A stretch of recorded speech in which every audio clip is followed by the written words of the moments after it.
नमस्कार दोस्तों। आज 28 जुलाई 2020। ऊपर कैप्शन में लिखा है कि मैंने 3 साल राइट टू रिकॉल पार्टी को दिए और एक इलेक्शन भी लड़ा। और इलेक्शन मेरी पत्नी ने लड़ा क्योंकि 2017 में जब दिल्ली से इलेक्शन लड़ा तो लेडीज सीट थी, तो मैं तो लड़ नहीं पाया।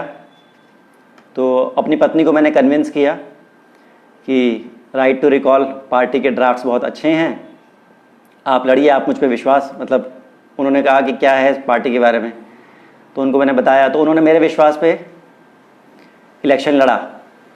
क्योंकि लेडीज सीट थी, लड़ती तो वही लड़ती फिर।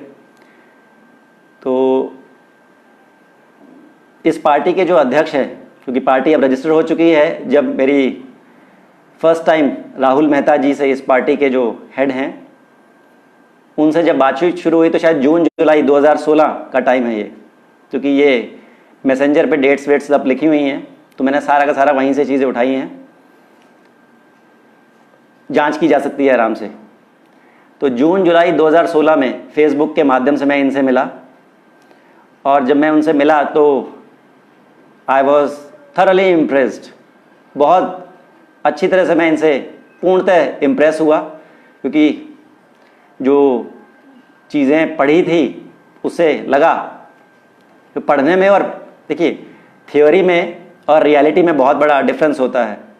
किताब पढ़ ली, उसको बाहर जाके चेक किया और वो नज़र ना आए तो फिर दिक्कत होती है। तो मुझे समझ तो बहुत जल्दी आ गया था, लेकिन मैंने फिर भी 3 साल दिए। कोई बात नहीं, जो गुरु है उसको भी टाइम मिलना चाहिए। अगर वो अपने आप को बदलना नहीं चाहता है या अपने ट्रैक पे चलते रहना चाहता है, वो उसकी अपनी मर्जी है, वो गुरु है भाई। लेकिन गुरु सर पे बैठ जाए और अब मैं अपनी आत्मा को कचोटता रहूं कि इस चीज़ सही है या नहीं है, क्योंकि गुरु भी ज्ञानी होना चाहिए, और वो ज्ञानी है, ऐसा नहीं है कि नहीं है, लेकिन जिस चीज़ का ज्ञान नहीं है उसके बारे में बोलना, समझना, समझ के बोलिए उसके बारे में ज़्यादा अच्छा है। और ऐसा नहीं है कि जो इनके अध्यक्ष हैं उनको ज्ञान नहीं है, उनको अपनी किताब का पूरा ज्ञान है, लेकिन किताब से बाहर, अपनी किताब के बाहर वो बात भी नहीं करते। यानी कि जो भी उनकी किताब में लिखा है वो ही बस प्रॉब्लम है, उसके अलावा कोई प्रॉब्लम नहीं है, क्योंकि किताब उन्होंने लिखी है, तो वो उस किताब से शायद बाहर नहीं निकलना चाहते हैं। तो जो जीवन की जो और दिक्कतें हैं, सेहत संबंधित, देश से संबंधित कुछ और भी जो चीज़ें हैं, शायद वो उन पर चर्चा भी नहीं करना चाहते, और ना उनको उस चीज़ के 1:1 प्रश्न और जवाब देने में उनको कोई इंटरेस्ट है। क्योंकि वो कहते हैं कि वो 1:1, यानी कि अगर मैं उनसे कुछ प्रश्न पूछ रहा हूँ वीडियो के दौरान तो वो जवाब नहीं देंगे, वो मोनोलॉग पे विश्वास रखते हैं कि वो अपने वीडियो, क्योंकि उनके वीडियोस बहुत सारे हैं और ये सारी चीज़ें सबूत के रूप में हैं, फेसबुक के ऊपर ही हैं, चर्चा के रूप में। तो वो उनकी अपनी इच्छा है, गुरु की अपनी इच्छा है कि वो कैसे डील करना चाहता है। गुरु मैं इसलिए कह रहा हूँ क्योंकि पार्टी के हेड है, इसलिए गुरु कह रहा हूँ, कोई धर्म गुरु नहीं है मेरे को। तो जब मैं उनसे पहली बार मिला 2016 में, पहली बार 2016 में मेरी उनसे फेसबुक के माध्यम से बात शुरू हुई। बहुत ज़्यादा इंप्रेस हुआ कि मुझे ऐसा लगा कि भाई कंट्री का जो पीएम जो है ना, वो इन्हीं को होना चाहिए। और मैं बहुत ही ईमानदारी से कह रहा हूँ, मुझे उस समय लगा बिल्कुल, क्योंकि फर्स्ट इंप्रेशन ऐसा ही पड़ता है। और मैं इस चीज़ को बिल्कुल नहीं मानता कि first impression is the last impression, जाँच हमेशा की जानी चाहिए। तो मुझे लगा कि भैया इस व्यक्ति को देश के सामने आना चाहिए, काफ़ी टाइम से मेहनत भी कर रहे थे।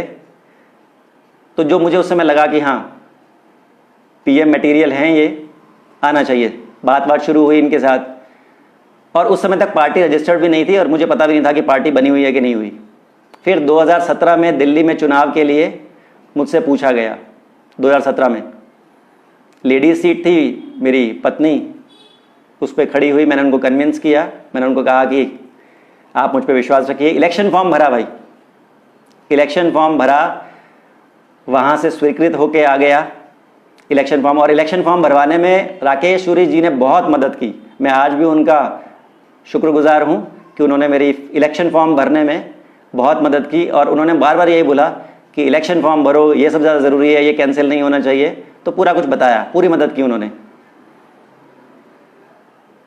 और जब फॉर्म फिल हो गया, स्वीकार हो गया, जब फॉर्म भर लिया गया, वहाँ से स्वीकृत हो गया, क्योंकि मेन तो ये है कि स्वीकृत हो गया तो इसमें क्लियर हो गया कि मैं राइट टू रिकॉल के कानूनों पर, क्योंकि पार्टी रजिस्टर्ड नहीं थी, पंजीकृत थी, कि मैं उस पर लड़ूंगा। तो मुझे राकेश्वरी जी ने कहा कि अब आपको सिर्फ कानूनों का प्रचार करना है, आप एक्टिविज्म करेंगे और जीतने की कोशिश नहीं करेंगे बिल्कुल भी। ये स्पष्ट शब्द थे, स्पष्ट। इसकी कोई वीडियो रिकॉर्डिंग या ऑडियो रिकॉर्डिंग नहीं है मेरे पास, वरना मैं आपके सामने रख देता कि आपको एक्टिविज्म करना है, कानूनों की ज़्यादा से ज़्यादा लोगों को सूचना देनी है, जीतने की कोशिश नहीं करनी। मैंने कहा what do you mean by जीतने की कोशिश नहीं करनी है? मतलब आप एक कैंडिडेट को खड़ा कर रहे हो, जीतने की कोशिश नहीं करनी है, इसका मतलब वोट काटने हैं? कहते नहीं, आपको एक्टिविज्म करना है, ये वोट काटने वाली बात नहीं है। उन्होंने ऐसा कहा।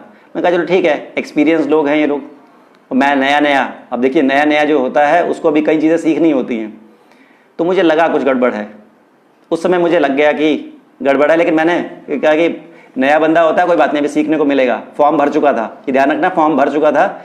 यहाँ से विड्रॉ करने का मतलब है एक लानत लेना कि शायद इसने पैसे लेकर के बैठ तो नहीं गया बंदा। ये मैं आपको अपने मन की बात बता रहा हूँ। और यही बात मैंने जिस दिन मेरी राकेश्वरी से बात हुई कि आपको एक्टिविज्म करना है, जीतने की कोशिश नहीं की है, मैंने राहुल मेहता जी को फ़ोन किया। आप उनसे पूछ सकते हैं कि ऐसी उनके साथ बात हुई थी कि नहीं हुई थी, उनको याद है कि नहीं है, वो उनसे आप पूछ सकते हैं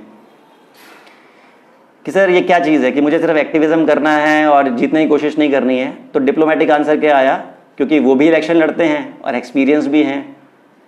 तो उन्होंने कहा कि भाई हर कैंडिडेट की अपनी मर्जी है वो किस लिए इलेक्शन लड़ रहा है। तो ना मेरे को गलत कहा उन्होंने, ना राकेश्वरी जी को गलत कहा, कहीं नहीं। कहते कैंडिडेट की अपनी अपनी मर्जी है, और ये मैं सबको कहता हूँ कि वो जो जैसे लड़ना चाहता है वैसे लड़े। तो मुझे यहाँ पर भी बात समझ में नहीं आई। मैंने कहा यार ये क्या कर रहे हैं, तो मेरे को एक लगा चलो इन्होंने आज़ादी दे दी करने के लिए, जैसे आपको दिल करता है। तो ये मतलब नहीं है कि आपको जीतने के लिए, भाई देखो मैं अगर किसी रेस में पार्टिसिपेट कर रहा हूँ तो जीतने के लिए करूँगा, या सिर्फ ये है कि मुझे ये दूसरों को दिखाना है कि तुम भाग रहे हो तो मैं भाग रहा हूँ तो तुम भी भागो, ये तो नहीं करना ना। इलेक्शन लड़ना कोई टाइम पास तो होता नहीं है। सारे काम छोड़ के इधर से उधर भागना, ये कोई छोटी चीज़ नहीं है इलेक्शन लड़ना, तो कोई महान चीज़ भी नहीं है। मैं ये भी नहीं कह रहा हूँ कि बहुत बड़ी महान चीज़ है, लेकिन when you are contesting election, your aim is very clear to you that you have to try to win, then only you can leave or you can leave an example. तो अगर आप जीतोगे नहीं तो आप एग्जाम्पल कैसे set करोगे? शुरुआत तो आप एक छोटी जगह से ही करोगे ना कहीं। तो मुझे कह दिया गया राकेश्वरी की तरफ से कि आपको जीतना नहीं है, एक्टिविज्म। और आप कुछ बाकी जो रिकॉलिस्ट हैं, कुछ और भी कहीं ना कहीं देखिए, जब बात निकलेगी तो कहीं ना कहीं और भी लोग, मुझे नहीं पता कि कौन लोग आगे आएंगे कौन लोग नहीं आएंगे, शायद वो धीरे धीरे करके अपने आप को एक्सप्रेस करेंगे कि उनके साथ ऐसा हुआ कि नहीं हुआ। तो राहुल मेहता जी ने कहा कि जैसे आपकी मर्जी है, ठीक है। वो मुझे ही पता था कि जीतना इतना आसान नहीं है, क्योंकि जीतने के लिए पैसे बहुत लगते हैं, ठीक है, और मुद्दे तो होते ही हैं, वो तो बात नहीं है। और उसमें कोई प्रॉब्लम नहीं है कि मैं हारा, उसमें आज भी मुझे कोई रिग्रेट नहीं है। हार जीत तो गेम का पार्ट है। जब आप किसी भी रेस में भागते हैं तो आप जीतने के लिए भागते हैं, सिर्फ इसलिए नहीं कि मैं पार्टिसिपेट कर रहा हूं और बाकी जनता मुझे देखकर मुझसे प्रेरणा लगे कि हाँ भागना चाहिए हर व्यक्ति को। तो हर व्यक्ति को नहीं भागना होता, जरूरत नहीं है भागने की हमेशा, ठीक है। मैंने पार्टिसिपेट किया, हार गए, कोई बात नहीं, 107 108 वोट मेरा कोई प्रॉब्लम नहीं है, और किसी को प्रॉब्लम नहीं उसके अंदर। और जैसे ही फॉर्म भरा था मेरी वाइफ ने बोल दिया कि दोबारा से मुझे कभी, मेरी वाइफ ने मुझे बोल दिया था कि दोबारा से मुझे कभी ये मत कहना कि इलेक्शन लड़ो, क्योंकि जब ये क्लियर हो गया कि आपको सिर्फ पार्टिसिपेट करना है, एक्टिविज्म करना है, तो दिमाग में बात डाल दी गई थी। और राहुल मेहता जी ने भी अपना जवाब दे दिया था कि आपकी मर्जी है, जैसे मर्जी करो। तो ना उनको मना किया कि उन्होंने कुछ गलत बताया, तो इसका मतलब आपको एक्टिविज्म करना है, ज़्यादा से ज़्यादा लोगों तक जानकारी देनी है, बस ये चीज़ करना है। इलेक्शन लड़ना है लेकिन ज़्यादा से ज़्यादा लोगों को जानकारी देनी है, जीतने की कोशिश भी नहीं करनी है, क्योंकि जीत तुम वैसे भी नहीं पाओगे। क्यों, मैं वही बताता हूँ कि क्यों। तो मुद्दे तैयार हुए उसके अंदर, उस समय की बात कर रहा हूँ, 2017 की बात कर रहा हूँ, जब इलेक्शन लड़ा गया। तो मुद्दे तैयार किए, तो राहुल मेहता जी ने कहा कि ये मुद्दे डाले जाएंगे। मैंने कहा कि सर मुझे अपने क्षेत्र के लोगों को मुफ्त में अंग्रेज़ी पढ़ानी है, क्योंकि अगर मैं जीता तो हारने पे नहीं, क्योंकि मैं कोई सरकारी नौकर तो हूँ नहीं। तो मैंने कहा कि सर मुझे अपने क्षेत्र के लोगों का जो 40,000 लोगों की जो कॉन्स्टिट्यूएंसी जो है उसमें मुझे राइट जो मुद्दों का जो 8-10 पन्नों का जो भी ड्राफ्ट है, 4 पन्नों का था उसमें। तो उन्होंने कहा नहीं 8 पन्नों का होना चाहिए, 16 पन्नों का होना चाहिए, इतने का। मैंने कहा सर इतना कोई पढ़ता नहीं है। कहते नहीं आपको जानकारी पूरी देनी चाहिए, ये है वो है। तो मैंने कहा सर मैं लिंक डाल दूंगा उसके अंदर, बात हो गई। तो सर ने डिसाइड किया कि क्या क्या मुद्दे उसमें होंगे। मैंने डिसाइड किया, मैंने डिसाइड नहीं किया उसके अंदर, तो उन्होंने डिसाइड किया ये। और मैंने कहा कि सर मुझे वो अपने क्षेत्र के लोगों को मुफ्त में अंग्रेजी पढ़ानी है, अगर मैं जीता तो वो मुद्दा डालना है इसके अंदर, क्योंकि मैं इतना ही कर सकता हूँ, जितना मेरे ज्ञान है मैं उतना ही बांट सकता हूँ। और अगर मैं जीता तो, क्योंकि मुझे देश का एक एक बच्चा जो है वो शिक्षित चाहिए ताकि वो भी ड्राफ्ट पढ़ सके। तो मुझे मना कर दिया गया, कारण क्योंकि जब इलेक्शन लड़ा तो उन्होंने कहा कि डोनेशन भी आएगी, मतलब जो भी राइट टू रिकॉल के कानूनों का जो हम प्रचार करते हैं उसके अंदर आपको डोनेशन मिल जाएगी। मैंने कहा सर डोनेशन की प्रॉब्लम नहीं है मुझे, जिसको देना होगा देगा। जब मैंने फॉर्म भरा था मुझे इस चीज़ का पता भी नहीं था कि डोनेशन आएगी या नहीं आएगी, और आएगी तो ठीक है, नहीं है तो कोई बात नहीं, देने वाले की मर्जी है। तो मैंने वो भी सबके सामने रख दिया था जिनकी आई थी। तो हुआ क्या, पता लगा कि भाई जितनी भी आए डोनेशन, जो आपका मैनिफेस्टो है उस पर वही लिखा जाएगा जो राहुल मेहता जी डिसाइड करेंगे, उसके बियॉन्ड तुम कुछ नहीं कर पाओगे। जो उन्होंने डिसाइड कर लिया है, क्योंकि आप राइट टू रिकॉल के मुद्दों पे खड़े हो, आपने डोनेशन भी ली है, उन डोनेशन से पैम्पलेट भी छपा है, अब बाकी पैसा जो आपको जितना लगाना है वो आप लगाओ, उसमें कोई प्रॉब्लम नहीं है। तो उनको सारी चीज़ें ध्यान रखी उन्होंने, कितने पर्चे छपे हैं कितना, क्योंकि कॉस्ट तो उनको पता ही है क्या है क्या नहीं है। तो बिल्कुल वैसा खर्चा हुआ, ठीक है, कि इतना इतना खर्चा होता है ऐसे ऐसे ऐसे करके। तो मुझे पता लग गया कि भैया अगर इस पार्टी से लड़ना है तो इनके मुद्दों पे लड़ना पड़ेगा, और आप अपना एक मुद्दा भी उसके अंदर नहीं डाल सकते, चाहे वो शिक्षा से संबंधित है चाहे कैसा भी है। तो उन्होंने मुझे उस टाइम मना कर दिया, नहीं इस समय नहीं, ये राइट टू रिकॉल का मुद्दा नहीं है। चाहे वो अच्छा है बुरा बात की बात है, राइट टू रिकॉल पार्टी की किताब में नहीं लिखा हुआ, किताब में नहीं लिखा हुआ मतलब उनके लॉ ड्राफ्ट्स में नहीं है ये चीज़ कि मुफ्त में पढ़ाना है अंग्रेज़ी को। क्योंकि मैं एक अंग्रेज़ी शिक्षक हूँ, तो मुझे ये चीज़ थी कि हाँ शिक्षा तो हर व्यक्ति का अधिकार है, वरना बिना शिक्षा के कहाँ से, ना तो आप हिंदी का ड्राफ्ट पढ़वा पाओगे किसी को, ना अंग्रेज़ी का ड्राफ्ट। तो उन्होंने वो बात कटवा दी कि नहीं ये चीज़ नहीं होगी। तो ये भी उन्होंने डिसाइड किया। आप उनसे पूछ सकते हैं, ऐसा कुछ नहीं है कि कोई चीज़ मैं छुपाऊंगा आपके सामने। आप ये सारी चीज़ें, राहुल मेहता जी फेसबुक के ऊपर हैं, उनसे आप पूछ सकते हैं कि ऐसा हुआ था या नहीं हुआ था। अब उनको याद है कि नहीं है, ये वो डिसाइड करेंगे। तो मैंने इलेक्शन लड़ा, ठीक है। उसके बाद पार्टी रजिस्ट्रेशन की बात आई। अभी पार्टी रजिस्टर नहीं हुई थी, तो पार्टी रजिस्ट्रेशन की तरफ बढ़ी, हो गया।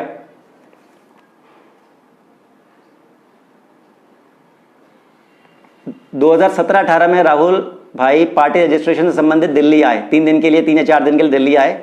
मेरी उनसे मुलाकात हुई। और 2019 के लोकसभा इलेक्शन, मैंने कुछ लिखा हुआ है, कोई चीज़ें मिस ना हो जाए इसलिए लिखा हुआ है। 2019 के लोकसभा इलेक्शन के बारे में पूछा उन्होंने मेरे से कि चांदनी चौक की कॉन्स्टिट्यूएंसी आप उससे लड़ोगे क्या? तो मैंने उनको कहा नहीं सर मैं नहीं लड़ूंगा बिल्कुल। कहते क्या हो गया?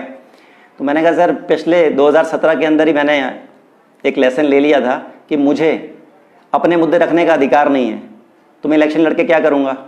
कहते क्या मतलब हुआ? मैंने कहा सर वो जो इंग्लिश वाला मुद्दा था मुझे पढ़ाने का, वो आपने मना कर दिया था, क्योंकि मुद्दे तो आपके होंगे, उसके अंदर जो आप बोलोगे वोट डलेंगे, उसके अलावा कुछ डाल नहीं सकते आप पूछ सकते हैं ये चीज़, क्योंकि जो भविष्य में भी जुड़ेंगे उनको भी ध्यान रखना चाहिए कि प्रश्न पूछना आना चाहिए। आप जुड़ें, मैं कह रहा हूँ इस पार्टी से आप अवश्य जुड़ें और एक इलेक्शन अवश्य लड़ें, और जो आपके अपने मुद्दे हैं उसके बारे में आप इनसे अवश्य बात करेंगे। सर हम ये मुद्दे राइट टू रिकॉल के ड्राफ्ट में जो आप, क्योंकि आप मैनिफेस्टो तो छपाओगे उसके अंदर, तो मैनिफेस्टो में क्या हमारे अपने मुद्दे होंगे या नहीं, मुद्दे रखने अलाउ होंगे कि नहीं होंगे, तो आप ये उनसे पूछिएगा, वो बहुत ज़रूरी हैं। क्योंकि आपके क्षेत्र के अपने मुद्दे होंगे जो शायद किताब में ना लिखे हों।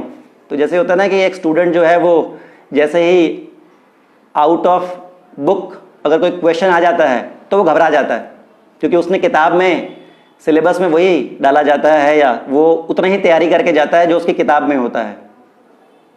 और देश के अंदर प्रॉब्लम्स और भी हैं, कुछ और भी बहुत सारी चीज़ें हैं, अंतर्राष्ट्रीय स्तर पे भी हैं, जिनको बहुत सारे लोग रिसर्च भी करते हैं और मैं उन रिसर्च करने में विश्वास करता हूँ।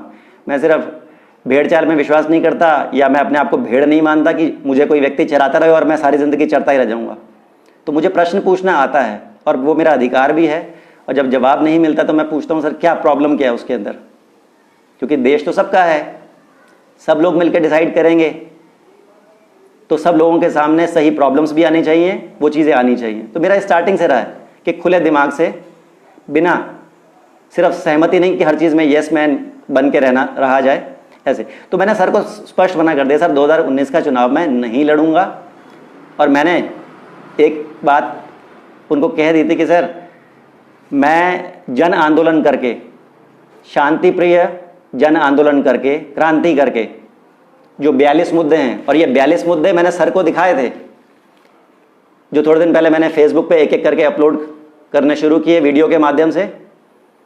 42 मुद्दे जो जन आंदोलन से जब लॉकडाउन खुल जाएगा, कोशिश तो मैं अवश्य करूंगा, और 42 मुद्दे मैं अपने फेसबुक पे बार बार अपलोड भी करता रहूंगा।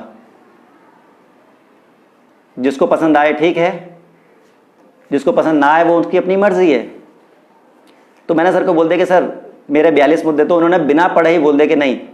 जैसे इनकी एक चिर परिचित एक सेंटेंस होता है कि an activist should focus on right to recall, jury system, weaponization of commons, wealth tax, कि एक्टिविस्ट को उन चीज़ों पे ही काम करना चाहिए, क्योंकि वो सारी चीज़ें उनकी किताब में लिखी हुई हैं, किताब से बाहर नहीं, क्योंकि आप एक्टिविस्ट हो। क्योंकि जब आप इनके साथ जुड़ जाते हो तो यहाँ पर एक ना शायद लिख जाता है कि आप एक्टिविस्ट हो। तो मैंने वो तमगा हटा दिया अपने पास से कि सर मैं जो हूँ ना एक्टिविस्ट नहीं हूँ, मैं अपने देश के लिए काम करने के लिए हूँ। मेरे ऊपर किसी पार्टी का तमगा नहीं लगा हुआ। गलतियां मैंने स्टार्टिंग में भी की थी, क्योंकि हम कभी किसी पार्टी को वोट देते आए, फिर किसी और को, फिर टोपी वाली पार्टी आई, झाड़ू वाली पार्टी आई, फिर अल्टीमेटली समझ में आया कि हाँ भाई ये व्यक्ति भी हैं। तो रह के ही पता लगा, इस पार्टी के साथ रह के पता लगा कि तुम क्या क्या कर सकते हो, तुम क्या क्या नहीं कर सकते हो। तो इसलिए परखना बहुत ज़रूरी है। किसी के साथ जुड़ तो गए, लेकिन उनको परखना भी बहुत ज़रूरी है, और मैं बिना परखे छोड़ता नहीं सर। तो मैंने उनको कहा कि सर मैं अपने मुद्दे जन आंदोलन से लेके आऊँगा, जनता के सामने अपने मुद्दे रखूंगा, जिनको पसंद आएंगे ठीक है, कोई बात नहीं, चाहे 2 लोग ही जान जाएं, 2 लोग, मेरे मुद्दे अगर 2 लोग तक पहुंच गए तो वो 2 लोग जगे हुए होने चाहिए, जगे हुए, और किसी एक और को जगाने वाले होने चाहिए, कि वो किसी एक के साथ डिस्कस कर ले वो मुद्दे को, और वो समझ भी आ जाए उनको, वो बहुत ज़रूरी है। तो 42 मुद्दे मैंने सर को दिखा दिए, तो उन्होंने पहले मना कर दिया, देखने से पहले मना कर दिया, लेकिन उन्होंने अगले दिन फिर मुझे बुलाया जहाँ पर वो रुके हुए थे। मैं उनके पास गया, उन्होंने पढ़े मुद्दे, ऐसे ही किसी दूसरे पन्ने पे लिखे हुए थे, ये मैंने दोबारा से लिखे हैं अभी थोड़े दिन पहले। तो उन्होंने पढ़ के, जिसके अंदर एक मुद्दा राइट टू रिकॉल का भी था, जो इनका है right to recall, PM CM, वो एक मुद्दा वो भी था। इन्होंने सारे मुद्दे पढ़ लिए और मना कर दिए, मतलब अपने मुद्दे को भी, क्योंकि उसके अंदर वो मुद्दा था। तो अगर वो ऐसे करते कि मेरे मुद्दा की टिक कि ये 8वां ठीक है, 12वां ठीक है, 13वां ठीक है, अगर ऐसे करते तो फिर दिक्कत हो जाती है उनको। तो उन्होंने मुद्दों को मना कर दिया कि नहीं, जन आंदोलन ऐसे वाला नहीं, जन आंदोलन भी उनके हिसाब से चलेगा। जैसे आजकल वो एंड लॉकडाउन वाला कह रहे हैं ना कि मास मूवमेंट उससे आएगी, कि सरकार को ट्वीट करो या पोस्ट कार्ड करो, उससे जनता जाग जाएगी। एंड लॉकडाउन, चाहे उनको रीज़न ना पता हो कि लॉकडाउन क्यों खुलवाना है, लेकिन उससे जागृति आ जाएगी, वो उनका तरीका। तो इन्होंने किस किस तरीके से किस मुद्दों को मना किया। देश का कर्जा उतारने में इनका कोई इंटरेस्ट नहीं है। मेरा पहला मुद्दा था देश का कर्जा उतारना, विदेशी कर्जा जो देश का है वो इन्होंने मना कर दिया। दूसरा मुद्दा मेरा था कि प्रधानमंत्री जी को, सीएम को, सुप्रीम कोर्ट के जजेस को, जितने भी सरकारी ऑफिसर हैं, उनको एक सरकारी वेबसाइट पर हर साल अपनी इनकम एंड एसेट स्टेटमेंट डालनी चाहिए। हर साल मतलब हर साल। अब कई लोग कह सकते हैं कि भैया जब इलेक्शन लड़ा जाता है तो डाली जाती है। भैया सुप्रीम कोर्ट के जजेस जो हैं वो कभी नहीं डालते, जो पुलिस कमिश्नर होता है वो कभी नहीं डालते, सरकारी वेबसाइट के ऊपर वो कभी नहीं डालते। वो एक इलेक्शन ऑफिस में जाके एक व्यक्ति के पास होती है, वो नेट के ऊपर होती है, लेकिन सुप्रीम कोर्ट के जजेस, हाई कोर्ट के जजेस ये कब डालते हैं अपनी? जो इलेक्शन लड़ता है सिर्फ वही डालता है, और उसमें कितनी सच्चाई है ये कैसे पता लगेगा? अब मैंने इनसे पूछा सर क्यों, तो जवाब नहीं था इनके पास। कहते नहीं ये मुद्दा नहीं है उसका, क्योंकि अगर बाई चांस ये कभी प्रधानमंत्री बन गए, क्योंकि ये कभी बनेंगे नहीं, मैं कारण बताता हूं क्यों नहीं बनेंगे, मैं इतने कॉन्फिडेंस से क्यों कह रहा हूं कि ये कभी प्रधानमंत्री बनेंगे ही नहीं। उसका कारण, लॉजिकल कारण बताऊंगा मैं आपको। ऐसा नहीं है कि मेरे को इनसे कोई ईर्ष्या है, और ये बात मैंने इनको बोली भी थी। मैं आपको पहले ये बता दूं कि अगर पीएम सीएम सबको अपने assets, income and asset statement की जानकारी एक पब्लिक वेबसाइट पर रखनी पड़ेगी, तो इनको भी तो रखनी पड़ेगी, इनको भी अपनी सारी चीजें रखनी पड़ेंगी, क्योंकि सत्ता में तो फिर ये भी आएंगे। तो हर व्यक्ति अपने आप को प्रोटेक्ट करके चलता ही चलता है। तो उन्होंने मना कर दिया कि ये भी नहीं, कारण ट्रांसपेरेंसी पसंद नहीं है कि इनको, वैसे ये कहते हैं बहुत ट्रांसपेरेंट है। तो मैंने इनको सुधरने का मतलब इनको बदलने का बहुत मौका दिया, इनके साथ रहा मैं, देखता रहा कि क्या कर रहे हैं ये, करने दो कोई बात नहीं। मैंने कहा शायद कभी बदलाव आ जाए इनके अंदर। चौथा पॉइंट मेरा जन आंदोलन का था फ्री अंग्रेजी हिंदी वाला। चौथा पॉइंट जो था कि मैं पूरे भारत के जितने भी हैं उनको दूरदर्शन पर फ्री में अंग्रेजी, हिंदी, संस्कृत के अध्यापक, पंजाबी, जितने भी भाषाएं हैं वो होनी चाहिए। इनको ये मुद्दा भी पसंद नहीं आया। तो मतलब शिक्षा से इनका कोई लेना देना नहीं है। ये चाह रहे हैं, और भी कई मुद्दे हैं, ऐसा नहीं कि सिर्फ यही हैं। आप मेरे 42 मुद्दे मेरे उस पर फेसबुक की वॉल पे देख सकते हैं। बाकी मैं हर 1 तारीख को अब से अपलोड करता रहूँगा, महीने की 1 तारीख को हमेशा अपलोड करता रहूँगा। जिनको मुद्दे ठीक लगे ठीक है, नहीं मतलब कोई बात नहीं, सबकी अपनी मर्जी है, देश सबका है, एक व्यक्ति का तो है नहीं। तो इन्होंने वो मुद्दों के लिए मनाही कर दी। उसके बाद देखिए, उसके बाद भी देखिए, मैं इनके साथ जुड़ा रहा, ऐसा कुछ नहीं है। मन में एक खटास आती है कि ये व्यक्ति क्यों मना कर रहा है, अच्छे अच्छे मुद्दों को क्यों मना कर रहा है। जन आंदोलन, और मैंने इनको कहा कि मैं किसी पार्टी से नहीं लड़ूंगा, मैंने इनको क्लियर कह दिया, क्योंकि पार्टी से लड़ूंगा तो फिर जो आप बोलोगे वो कर पाऊंगा, अपनी मर्जी से कुछ नहीं कर पाऊंगा। और अपनी मर्जी का मतलब है जनता, जन आंदोलन के जो मुद्दे सबके सामने रख रहा हूं, आप मुझे वो भी नहीं करने दोगे। तो उसके बाद 25 दिसंबर 2019 को जंतर मंतर पर इन्होंने ईवीएम से संबंधित एक डेमो किया, और मैं गया भी, ऐसा नहीं है कुछ नहीं, क्योंकि ईवीएम के अगेंस्ट मैं भी हूं। तो जो जिन मुद्दों पर मेरी इनके साथ सहमति है मैं सपोर्ट करता हूं, जिनकी नहीं है मैं इनसे प्रश्न पूछता हूं, वो मना कर दें वो बात की बात है, वो इनकी अपनी मर्जी है, जवाब दे ना दे। और मैं कोशिश यही करता हूं कि ये वीडियो के माध्यम से 1:1 आ जाए, लेकिन ये मना कर देते हैं, कहते नहीं, मतलब इनको, जैसे मैं अभी आपसे बात कर रहा हूं तो ये मोनोलॉग पसंद है, ये इंटरव्यू देने में विश्वास नहीं रखते। लेकिन अगर इनको टीवी पे बुलाया जाए, टीवी पे, क्योंकि इन्होंने टीवी पे कुछ दिए तो वहां ये जाते हैं। मैंने इनको कहा कि सर मैं 1:1 एक बार आ जाइए, कई बार मैंने इनको कहा, कहते नहीं मैं ऐसे नहीं आता। तो कहते हैं मेरे फेसबुक वॉल पे लिखो या अपने पे लिखो। ये मैंने कहा नहीं सर, फेसबुक वॉल पे लिखना और आगे 10 दिन बाद उसको कोई डिलीट कर दे, मैं डिलीट कर दूं, आप डिलीट कर, तो मैं ऐसा वो काम करूंगा। तो वीडियो कोई भी अपलोड करके अपने पास रख सकता है, जैसे अभी जैसे वीडियो चल रहा है तो आप इसको अपलोड करके रख सकते हैं, तो ये सबूत होता है। वैसे भी सर यूट्यूब के ऊपर बहुत सारे वीडियो बनाते हैं, तो उनका मुझे ना लॉजिकल बात लगा नहीं कि ये जवाब देना नहीं चाहते हैं, या क्योंकि उन्होंने मुझे कहा कि सारे जवाब जो है ना, सारे जवाब जो हैं वो मेरे फेसबुक वॉल के ऊपर है। मतलब मेरा प्रश्न सुना ही नहीं उन्होंने अभी तक। अभी थोड़े दिन पहले इनसे चर्चा हुई थी, मैंने उनको यही कहा कि सर अभी तो आपको प्रश्न ही नहीं पता, आपने पहले से जवाब तैयार कर लिए हैं क्या आपने? कहते नहीं नहीं, बाकी एक्टिविस्ट पूछते ना भाई, मैं बाकी एक्टिविस्ट की तरह नहीं हूँ सर। बाकी एक्टिविस्ट आपके जो किताब है उसके हिसाब से चल रहे हैं, किताब के बाहर की भी सर बहुत सारी चीज़ें हैं जिससे देश को फर्क पड़ता है। किताब में बहुत सारी चीज़ें नहीं भी हैं, तो ये सर को समझना होगा। बाकी इनकी अपनी मर्जी है, एक्सपीरियंस हैं सर के पास बहुत, तो सब व्यक्ति को अपना स्टाइल होता है, एक्टिविस्ट आए जाएं सबकी अपनी मर्जी है, कोई फर्क नहीं पड़ता किसी को, ठीक है। तो 25 दिसंबर 2019 को ऐसा हुआ, और उसके बाद फिर आपको पता ही है देश में फिर कोरोना का रोना शुरू हुआ। लॉकडाउन से पहले मैंने इनको 5G रेडिएशंस से संबंधित वीडियो भेजे, और इनके FB पोस्ट मैंने इनको बहुत सारे वीडियोस भेजे कि सर ऐसा है, ये जो कोरोना का जो प्रॉब्लम है ये 5G के रेडिएशन से हो रहा है। तो सर को उसके बारे में कुछ पता तो था नहीं, तो जब इनकी फेसबुक पोस्ट पे मैंने 5G के बारे में, और तब तक इनको पता लग चुका था कि ये जो बंदा है ये अब राइट टू रिकॉल पार्टी से चुनाव नहीं लड़ेगा, इनको पता लग चुका था, बहुत टाइम पहले पता लग चुका था। और 2019 के लोकसभा इलेक्शन के लिए भी इन्होंने मुझे भी और मेरी पत्नी को भी मैसेज करके बोला कि कमल को बोलो कि 2019 का इलेक्शन, वो भी हैं, मैसेज सब लिखे हुए हैं, सबूत मैं सारे रखता हूँ अपने पास, जो भी चीज़ें मेरे साथ होती है मैं उसको सेव करके रख लेता हूँ। तो इन्होंने कहा कि 2019 के इलेक्शन के लिए मेरी वाइफ को बोला कि 2019 के लोकसभा इलेक्शन के लिए कमल को बोला चुनाव लड़ेगा, क्योंकि ये राइट टू रिकॉल पार्टी के रजिस्ट्रेशन से पहले से हमारे साथ जुड़ा हुआ है। तो दिल्ली का प्रभारी, राइट टू रिकॉल पार्टी का दिल्ली का प्रभारी नियुक्त कर देंगे इनको। मैंने कहा सर मुझे कोई लालच तो है नहीं, मैंने अपनी वाइफ को बोला मुझे कोई लालच तो है नहीं कि प्रभारी बनाओ या आप पुरोहित बनाओ या जो भी है, जैसे मंदिरों में होता है ना महापुरोहित फिर पुरोहित, तो मुझे कोई रैंक तो चाहिए नहीं, मुझे तो काम चाहिए, काम करना, खाली बैठना में नहीं कि आप मुझसे काम करवा लो, लेकिन काम मुझे समझ में आना चाहिए तब काम होगा। ऐसे नहीं कि कोई भी काम को मैं करना शुरू कर दूंगा।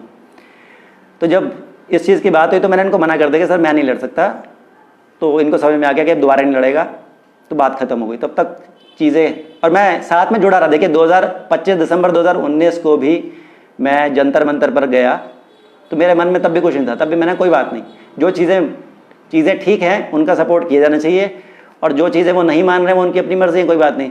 तो उनका भी तरीका ठीक है और मेरा जाना, मैं भी आज़ाद हूँ, आप भी आज़ाद हो। और मुझे बिना कोई पॉलिटिकल पार्टी बनाए काम कर रहा था। मुझे समझ में आ गया था कि सिर्फ राइट टू रिकॉल के पन्नों को छपवा कर, और जो 42 मुद्दे हैं वो भी ज़रूरी हैं, इनके हिसाब से नहीं होंगे, मेरे हिसाब से ज़रूरी हैं। तो मैंने इनको दिखाया तो उन्होंने मना कर दिया। तो जब 5G रेडिएशंस की बात आई तो इन्होंने फेसबुक पोस्ट पे कुछ उल्टा पुल्टा लिखना शुरू किया। अब वो उल्टा पुल्टा के मैं आपको शब्द भी इनके आप वॉल पे जाके पढ़ सकते हैं। मेरा तो दिल खुश हो गया सर, गदगद हो गया। क्या लिखते हैं, वैक्सीन्स वाले, ये हिंदी में मैं बोल रहा हूँ, आप भाषा से समझ जाना क्या चीज़ है। वैक्सीन्स वाले, 5G वाले विश्वरूप चौधरी जो हैं वो फेक हैं। काफ़ी सारी चीज़ों को इन्होंने इकट्ठा ही किया। वैक्सीन्स वाले, 5G वाले, विश्वरूप चौधरी फेक हैं। और विश्वरूप चौधरी के बारे में उन्होंने लिखा कि सिर्फ 21,000 रुपये की DIP डाइट के लिए ही काम कर रहे हैं वो, कि उनको सिर्फ अपनी DIP डाइट बेचनी है। और कहने लगे, जो ये लिखते हैं पीछे 4-5 महीने की, आप उनको देख लीजिएगा और मैं आपको तारीखें भी बताऊंगा अभी। कहने लगे कि एंड लॉकडाउन टोटली लिखकर PM को पोस्ट कार्ड डालने वाले ही रियल एक्टिविस्ट हैं, बाकी लोग टाइम पास करते हैं, नॉनसेंस हैं। एक्टिविस्ट को ज्ञान से दूर रहना चाहिए, यानी कि जो बाकी एक्टिविस्ट हैं, रिकॉलिस्ट जो हैं, उनको ज्ञान से दूर रहना चाहिए। ये इन्होंने लिखा हुआ कई बार, ज्ञान वर्ड कई बार लिखा हुआ है कि ज्ञान की ज़रूरत नहीं है हमको। तो मेरा दिल खुशी से और भर गया, भाई साहब इनको ज्ञान की भी ज़रूरत नहीं है। और मेरे जैसा छोटा व्यक्ति जो अभी थोड़े दिन पहले तक फ्रेशर था, वो भी इनको पसंद नहीं है। और एक चीज़ मैं और बता दूँ आपको कि मैं एक डाई हार्ड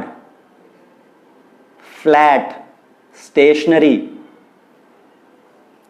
गोल फुटबॉल की तरह नहीं, डिस्क की तरह, कॉम्पैक्ट डिस्क जैसे होती है, बंद पृथ्वी को अच्छी तरह रिसर्च कर चुका हूं, और ये भी इनको पता है। और रिकॉलिस्ट जो हैं, जो बाकी रिकॉलिस्ट हैं, जब उनको पहली बार पता लगा था कि मैं आऊँ, तो उनके बड़े अच्छे अच्छे कॉम्प्लीमेंट्स भी आए। मैं इसलिए कॉम्प्लीमेंट्स कह रहा हूँ क्योंकि मैं इनके नेगेटिव को भी पॉजिटिव में लेके चलता हूँ कि भैया तुमने राइट टू रिकॉल पार्टी का नाम खराब कर दिया कि तुम सपाट पृथ्वी वाले हो, तो इनका नाम खराब हो गया बहुत। तो मैंने कहा अच्छा, इन लोगों की ऐसी सोच है कि इनका नाम खराब हो जाता है कि कोई दूसरा बंदा कुछ अपने हिसाब से काम करे तो इनका नाम खराब हो जाता है।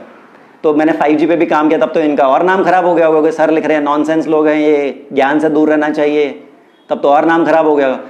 और ये काम बहुत टाइम पहले चल रहा था, लेकिन मैं इग्नोर करता रहा। मैंने कोई बात नहीं, इनको जिनको सिर्फ यही मतलब एक मॉडल चाहिए, अपने जैसा मॉडल चाहिए, और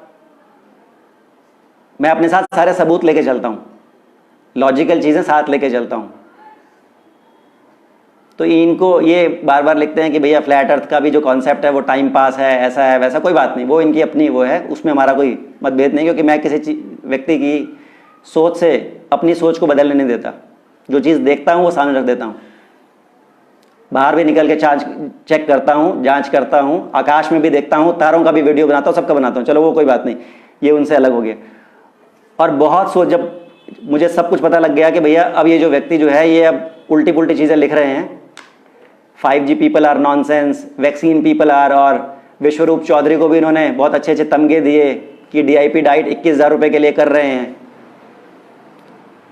तो राहुल जी को मैं बता दूं कि वो व्यक्ति जो है ना, जिनके पास पैसे नहीं होते, उनको उनका इलाज वो फ्री में भी करते हैं। आपको शायद पता नहीं है, तो मेरा विश्वरूप चौधरी जी से कोई मामा या भतीजे वाला संपर्क नहीं है, ना मेरे कोई वो छोटे भाई या बड़े भाई की तरह। वो एक भारत के इंसान है जो अच्छा काम कर रहे हैं, और किसी भी अच्छे काम करने वाले के खिलाफ बिना समझे कहना ठीक नहीं है सर। आप बड़े हैं, ठीक है, कोई बात नहीं, लेकिन बड़े भी गलती करते हैं, लेकिन बड़ों को भी अगर गलती करते हैं तो माफ़ी मांग लेनी चाहिए, क्योंकि आपने बहुत उनके खिलाफ भी लिखा है, विश्वरूप चौधरी जी की। और अभी और भी चीज़ें आएंगी जहाँ पता लग जाएगा कि आप क्या असली में कर रहे हो। मतलब आप लॉजिकल चीज़ों से भाग रहे हो, आपको सच नहीं चाहिए, आपको ज्ञान नहीं चाहिए कहीं पर भी, वो आप खुद ही साबित कर दोगे। अभी कहीं 2-3 मैं चीज़ें रखूँगा, वो जनता बता देगी कि लॉजिक उसमें है या नहीं है। और मैं अभी भी कहता हूँ, मुझे 2016 के अंदर लगा कि हाँ, एक पवन ज्यूरी जी हैं, पवन शर्मा जी, वो भी ऐसे ही लगे कि हाँ, ये लोग जो हैं वो PM मटेरियल हैं, क्योंकि बोलते बहुत अच्छा हैं, तो लगता है कि हाँ भैया। लेकिन जब चीज़ों का असलियत पता लगता है ना, थ्योरी में और प्रैक्टिकल में कितना डिफरेंस है, वहाँ पता लगता है। तो जिस दिन मुझे पता लगा कि भाई अब जो चीज़ें हैं, जो सर ने जैसे लिखना शुरू किया कि जो लोग हैशटैग लगा के एंड लॉकडाउन टोटली नहीं लिखते हैं, या लॉकडाउन को बंद करवाने के लिए PM को ट्वीट नहीं करते हैं या पोस्ट कार्ड नहीं भेजते हैं, उनसे दूर रहिए। वो टाइम पास हैं, वो नॉनसेंस है, और एक्टिविस्ट को ज्ञान से दूर रहना चाहिए। जब ऐसे लिखना शुरू किया तो समझ तो आ ही गया था कि 5G के ऊपर मैं भी काम कर रहा हूँ, बाकी लोग भी काम कर रहे थे, तो इनको समझ में आ गया था, मेरे को भी समझ में आ गया था। इतना तो दिमाग चलता है कि भाई किसकी तरफ आप इशारा कर रहे हो। तो बहुत सोच विचार करके मैंने कहा बस दिस इज द एंड, अब इससे ज़्यादा नहीं। तो मैंने राहुल मेहता जी, पवन शर्मा जी, अमित स्वेन जी और भी कुछ लोग थे, उनको फ्रेंड लिस्ट से हटा दिया। भाई जहाँ तक मेरी आत्मा मुझे अलाउ करती थी, मैंने सहा उसको कि कोई बात नहीं, बड़े हैं, कोई बात नहीं, ज़्यादा एक्सपीरियंस्ड हैं साथ में, कोई बात नहीं, कुछ विचार मतभेद होते हैं, लेकिन वो दिन के बाद मैंने कहा बस अब इसके बाद नहीं। इन लोगों का भी बोझ कम कर दिया, क्योंकि इन लोगों को फ्लैट अर्थर से बहुत ज़्यादा चिढ़ है, क्योंकि इनका नाम खराब हो गया। तो मैंने तो स्टार्टिंग से यहाँ पर कोई तमगा नहीं लगवा रखा, किसी भी पार्टी का नहीं हूँ मैं तो भाई। तो इन लोगों का बोझ भी कम हो गया होगा, फ्लैट अर्थर भाई साहब निकल गया, अच्छी बात है, ये तो पृथ्वी को सपाट कर देगा। जबकि घर से बाहर निकल के देख लेना, दिल्ली से चंडीगढ़ जाके देख लेना, सड़क के ऊपर पता लग जाएगा कि पृथ्वी कितनी ऊपर से नीचे की तरफ जा रही है। उतना ही पता लग जाएगा कि ट्रेन ऊपर से नीचे आ रही है कि नहीं आ रही, क्योंकि ये लॉजिक समझ में नहीं आएंगे इनको। लॉजिकल लोगों को ही लॉजिक समझ में आएगा, किताब से चलने वाले लोगों को सिर्फ किताबी बातें ही समझ में आएंगी। कि जो चंडीगढ़ से ट्रेन दिल्ली आ रही है, वो ऊपर से नीचे आ रही है या फ्लैट टेरेन पे चल रही है।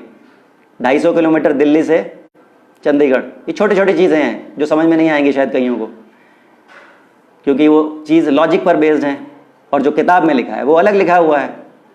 तो जो किताब में लिखा हुआ है वही तो मानना है, और सबको फिर वही कहना है कि तुमको भी यही मानना पड़ेगा क्योंकि किताब में लिखा हुआ है। हम किताब में लिखी हुई चीज़ों की भी जांच करना जानते हैं, घर से बाहर निकल के हम लोग ऑब्जर्व करते हैं।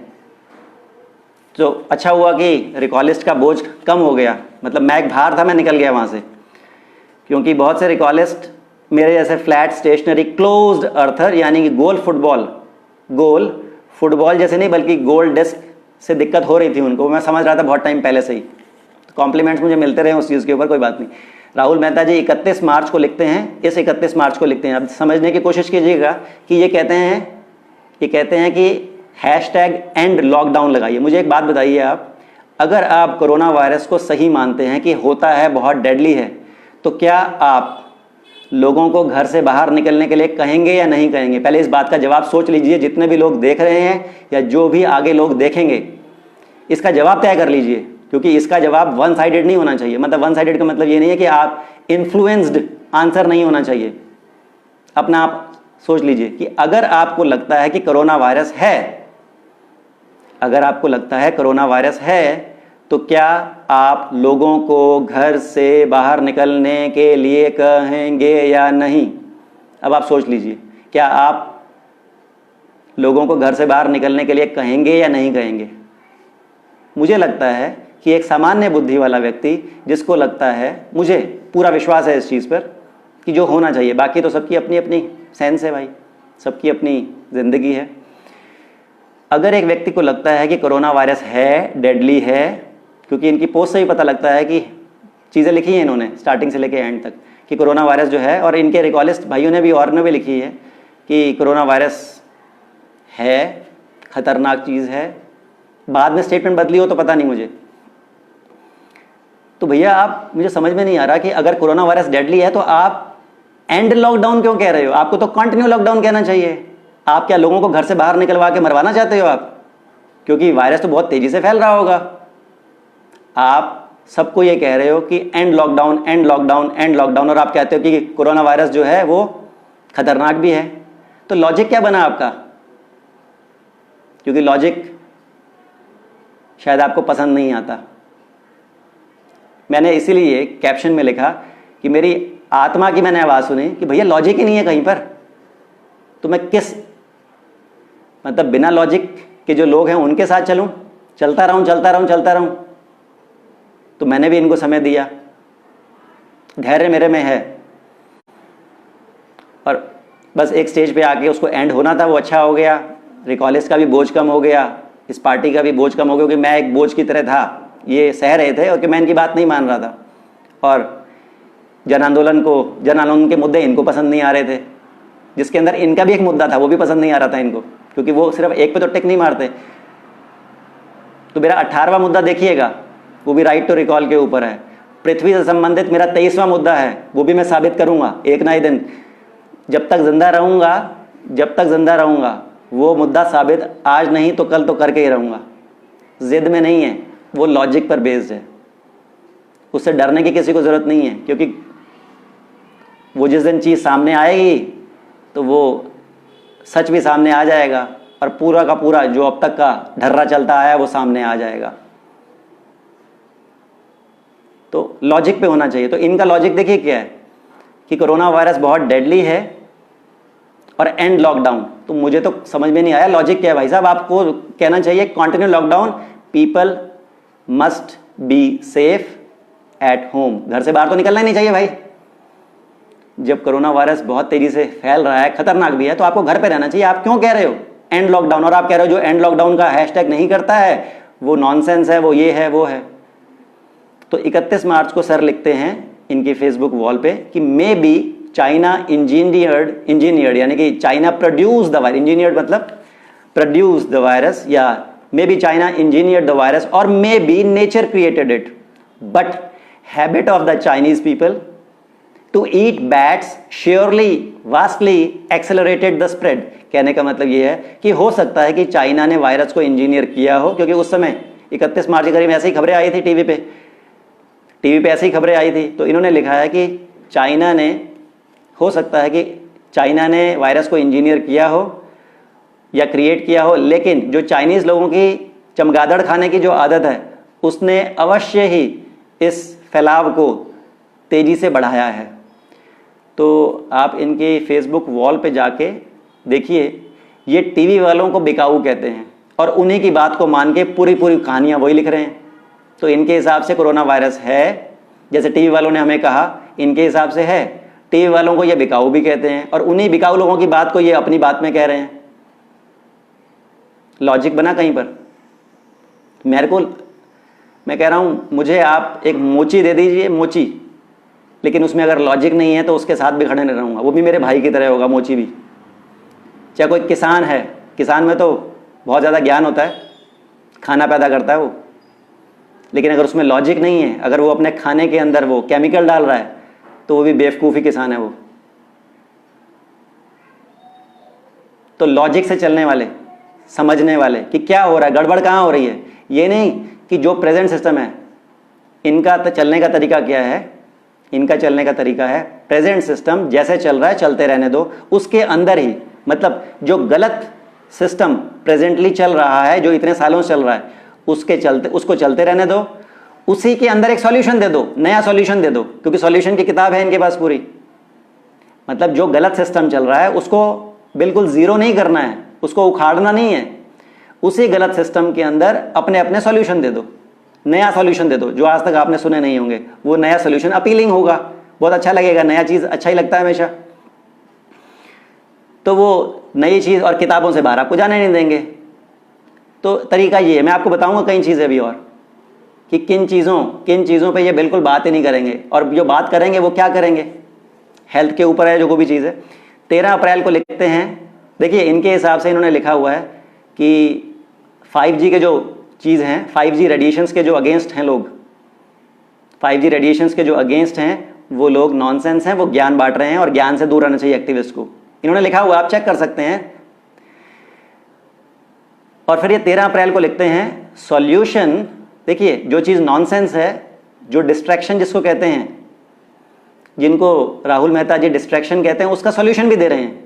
डिस्ट्रैक्शन का सॉल्यूशन, नॉनसेंस का सॉल्यूशन, जिस ज्ञान से दूर, बाकियों को दूर रहने के लिए कह रहे हैं, उसका सॉल्यूशन भी दे रहे हैं। ये क्या कहते हैं, और इन्हीं के वर्ड्स बता रहा हूं मैं, आप चेक करिए ना, जहां इनके फेसबुक वॉल पे जाकर जांच कीजिए, मैंने तो स्क्रीनशॉट रखे हुए हैं।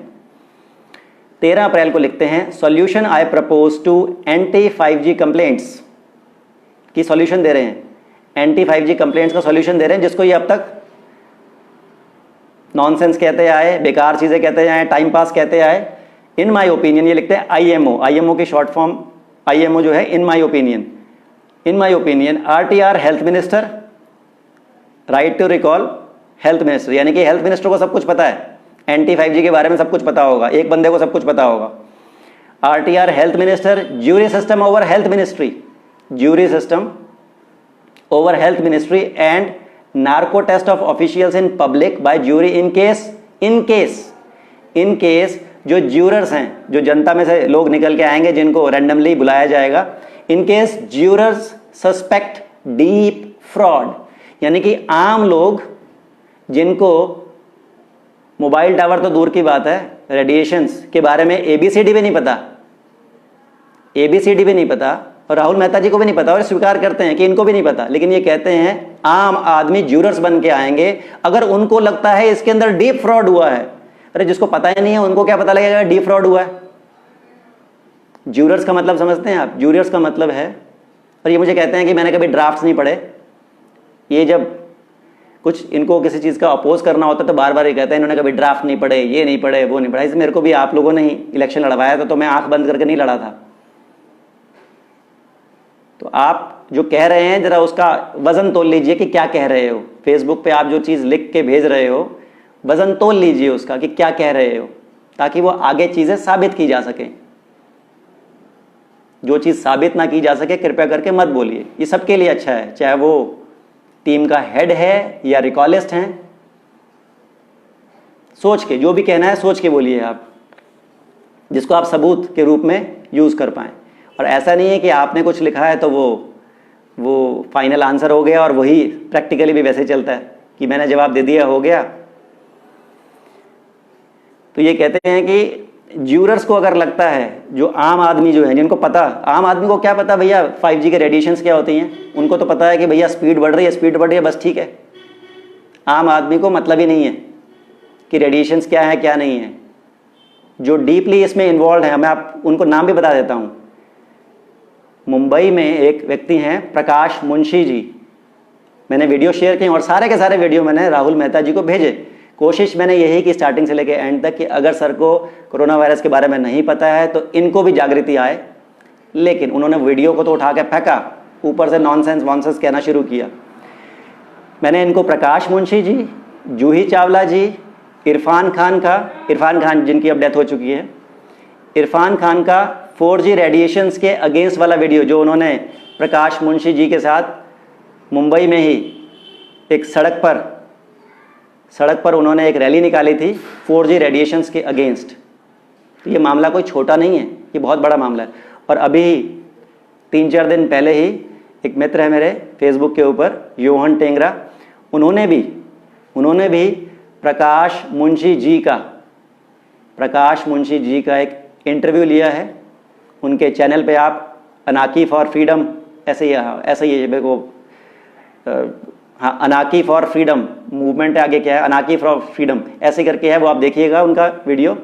प्रकाश मुंशी जी ने बहुत लंबे समय से चलते आ रहे हैं, जूही चावला जी भी साथ सेम ही बिल्डिंग में रहते हैं बिल्कुल।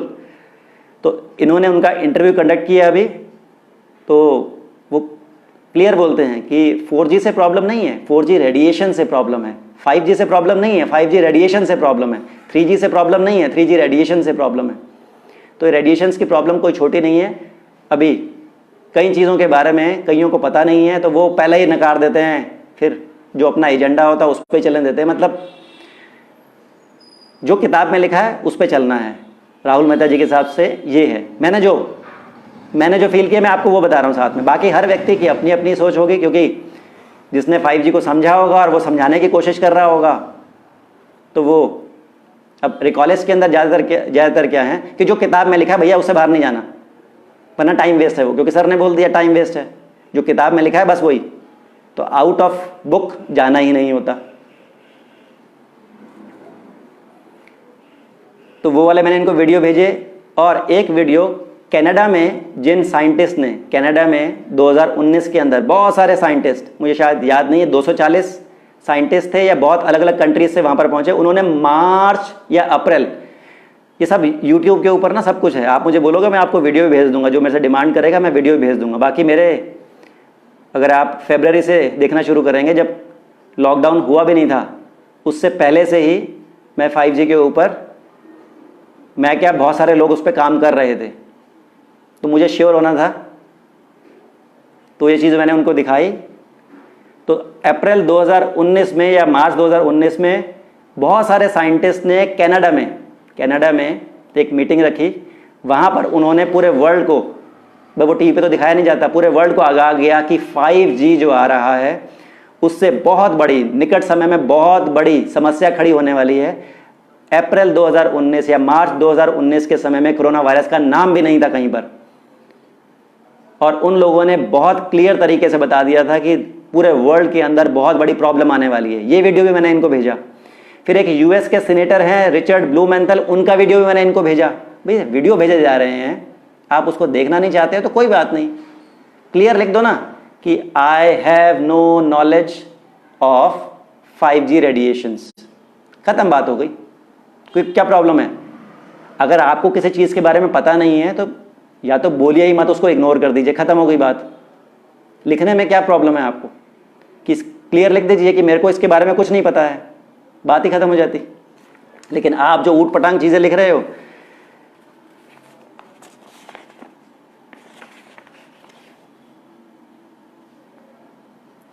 छह मई से पहले का भी है। एक मैं चीज़ और बता दूं,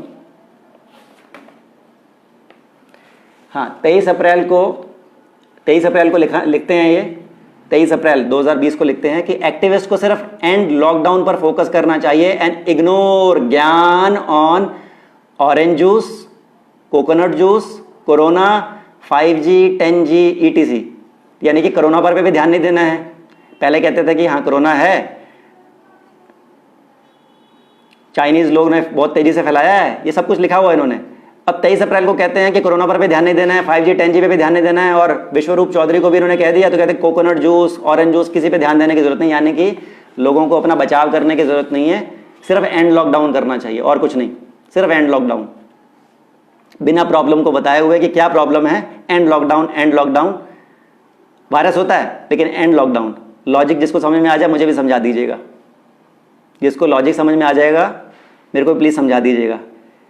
और उसके बाद लिखते हैं and none of these people, चाहे वो रॉय चौधरी हो यानी कि विश्वरूप रॉय चौधरी हो या वंदना शिवाजी हो, ने पीएम को एंड लॉकडाउन करने के लिए ट्वीट नहीं किया है, पोस्ट कार्ड भी नहीं भेजा है। So lockdown has exposed all these fake frauds and phonies. कहते हैं कि ये जितने भी लोग हैं, चाहे वो 5G को सपोर्ट करते हैं, चाहे वो विश्वरूप राय चौधरी हैं, ये सारे के सारे फेक लोग हैं, फ्रॉड लोग हैं और फोनीज लोग हैं, ऐसे इन्होंने लिखा है। तो मैसेज रिकॉल में जाता है कि हाँ जी बाबूजी कह रहे हैं, हेड कह रहे हैं, तो मानना तो पड़ेगा भाई साहब, क्योंकि अपना दिमाग तो चलाना नहीं। अगली डेट बताता हूँ मैं आपको। 12 मई को 12 मई को, नहीं चौथा पॉइंट है, 6 मई को लिखते हैं प्रॉब्लम इज लॉकडाउन, और भारत में आरटीआर हेल्थ मिनिस्टर नहीं है, आरटीआर पीएम नहीं है, इसलिए ये प्रॉब्लम है। Bill Gates, vaccines, agenda 21, David Icke, microchip implants, 5G etcetera are diversions, ये सारे के सारे जो हैं ये ध्यान मटकाने के मुद्दे हैं, ये खुद लिखते हैं। 6 मई को लिखते हैं, फिर 12 मई को लिखते हैं ये, बाकी बीच में और भी कई चीज़ें हैं जो और इशू पे हैं।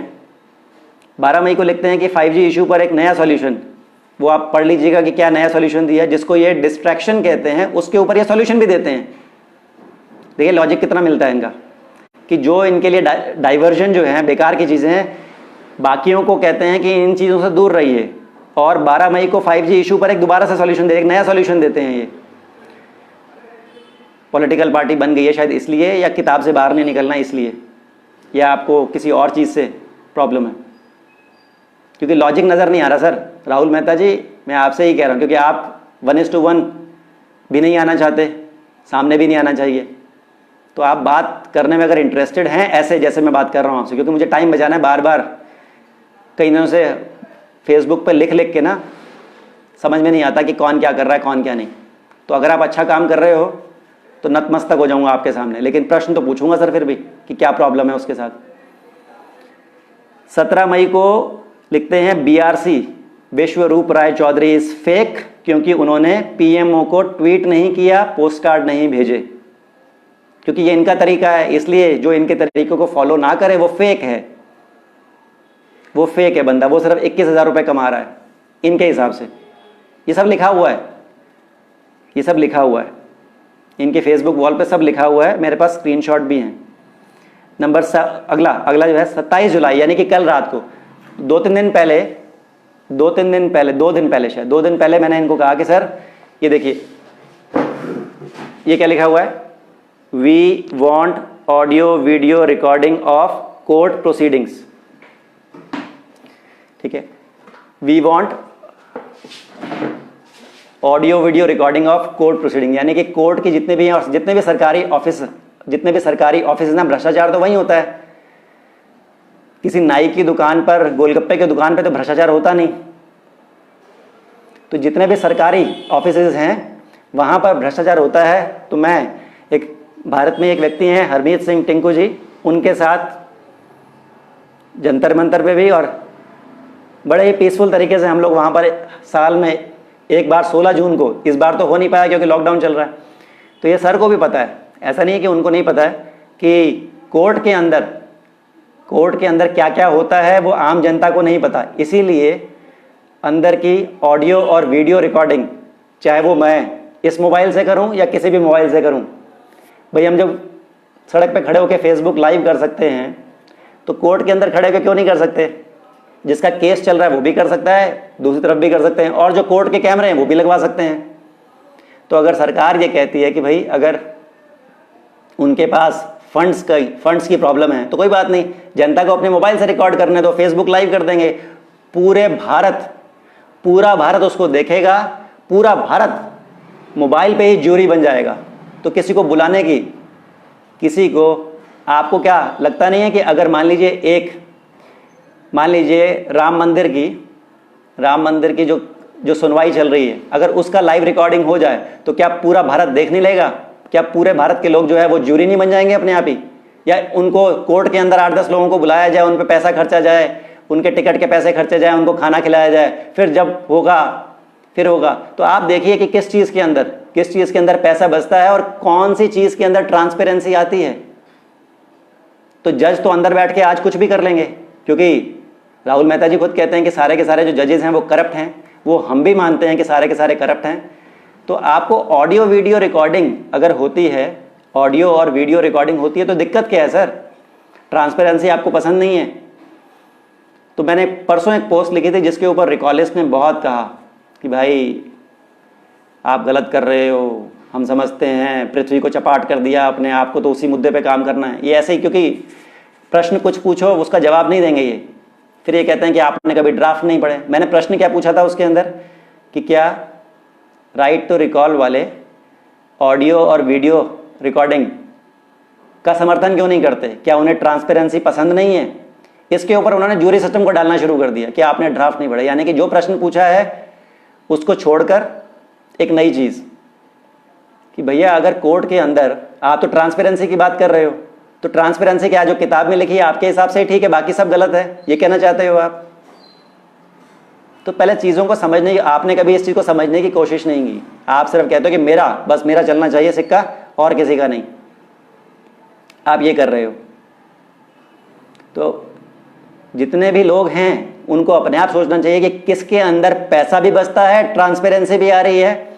मैं जूरी सिस्टम के लिए मना तो कहीं नहीं कर रहा हूँ भाई, लेकिन आपकी मंशा मुझे समझ में आ रही है कि आप सिर्फ कह रहे हो कि सिर्फ जूरी सिस्टम हो, और जो लोग आए चाहे उनको उस केस की समझ है। जैसे कि आप 5G का मुझे दे रहे हो, 5G का क्या आप सॉल्यूशन दे रहे हो कि कुछ 8-10 लोग आएंगे, उनको अगर लगता है कि डीप फ्रॉड हुआ है, अरे जिसको रेडिएशन के बारे में कुछ नहीं पता वो डीप फ्रॉड क्या बताएंगे उनको। तो अगर मान लो जो वकील हैं दोनों तरफ से अगर उन्होंने गलत केस रिप्रेजेंट किया तो फिर कैसे पता लगेगा?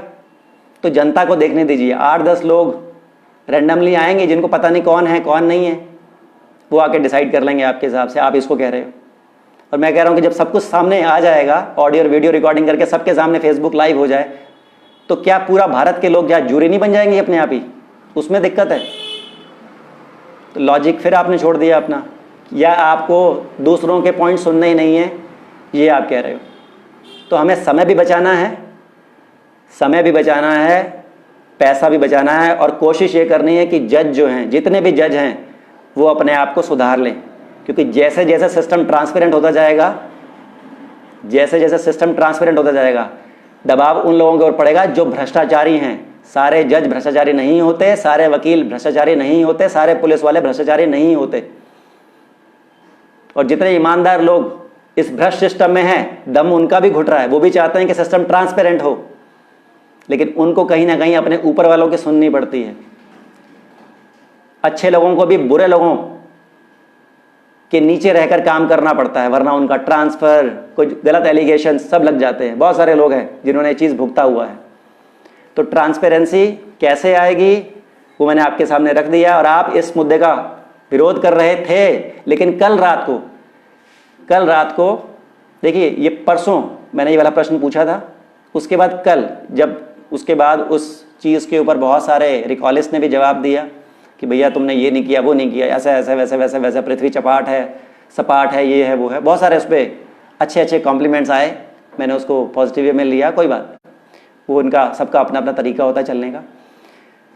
कल मैंने लिखा कि आज रात को, यानी कि आज क्या तारीख है, 28 जुलाई 2020 को मैं फाइनली लोगों के सामने रखूंगा कि मैंने किस कारण से अपनी आत्मा की आवाज़ सुनकर, कोई मुझे पैसे का तो लालच है नहीं, अपनी आत्मा की आवाज़ सुन के कि मैं किन लोगों के साथ चल रहा हूं, जहां लॉजिक ही खड़ा नहीं होता और जो सिस्टम को ट्रांसपेरेंट अपने हिसाब से चाह रहे हैं, और जो उनके सामने कोई एक ऑल्टरनेटिव और आ रहा तो उसको बिल्कुल बिना देखे इसको इग्नोर कर रहे हैं। तो कल रात को राहुल मेहता जी ने रात को 11 बजे के बाद क्यों लिखा? कल रात को राहुल मेहता जी ने क्यों लिखा? कल ही रात को क्यों लिखा? आज से पहले तो आप मना करते आए बार बार, जितने रिकॉलिस्ट थे क्या बोलते, टाइम खराब कर रहे हो, ये है वो है।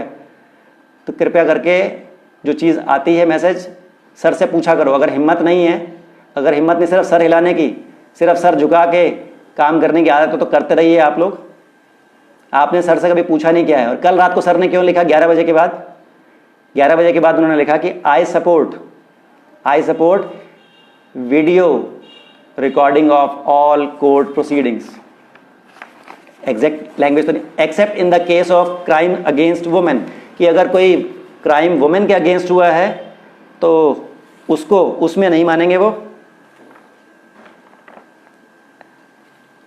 कल रात को उन्होंने यही लिखा है, कल रात को लिखा है इन्होंने, आई सपोर्ट वीडियो रिकॉर्डिंग। और सर मैं आपको वीडियो प्लस ऑडियो रिकॉर्डिंग की बात कह रहा हूं सर, वीडियो प्लस ऑडियो दोनों, कि क्या बोल रहा है वो भी बहुत ज़रूरी है, सुनाई देना चाहिए बिल्कुल। तो कृपया अगर आप सही में चाह रहे हो उसको, जो आपने कल रात को पता नहीं किस मजबूरी से लिखा है, किसी के फ़ोन आने के बाद लिखा है, वो आप जानते हैं, मुझे नहीं पता। कल आपने रात को लिखा है 27 जुलाई 2020 को रात को 11 बजे के बाद लिखा है, I support video recording of all court proceedings and making them public, bracket में लिखा है accept in the case of crime against women. और उसके बाद इन्होंने कहा है कि जो इस मुद्दे के जो पक्षधर हैं ऑडियो एंड वीडियो रिकॉर्डिंग वाले, वो मुझे एक ड्राफ्ट भेजें, ड्राफ्ट। तो मैंने कहा कि भैया इनसे तो बात हुई नहीं, तो जो उनकी फेसबुक पोस्ट पे लिखा हुआ है कि ड्राफ्ट भेजें, फिर वो ड्राफ्ट को अपने उसमें शामिल करेंगे, लेकिन वो प्रधानमंत्री जी को पोस्ट कार्ड नहीं भेजेंगे। सर मैं तो पोस्ट कार्ड की बात ही नहीं कर रहा है, आप कह रहे हो ना पोस्ट कार्ड नहीं भेजेंगे, क्योंकि पोस्ट कार्ड आप कहते हैं कि बहुत इंपॉर्टेंट चीज़ों के लिए, फिर भी आप यही कह रहे हो कि ये चीज़ इंपॉर्टेंट नहीं है। तो अगर आपका सर मन नहीं है इस चीज़ को सपोर्ट करने का तो मत कीजिए। वैसे भी आपने आधी चीज़ लिखी है कि आई सपोर्ट वीडियो रिकॉर्डिंग, और इतने सालों के बाद आप पता नहीं किस मजबूरी में कह रहे हो। अगर आप सही में करना चाहते हो तो इलेक्शन जब कोई भी आपके आगे लड़ते हैं तो उसमें डलवाइए, हम भी पढ़ेंगे उसके अंदर कि आप किस किस चीज़ का सपोर्ट कर रहे हो।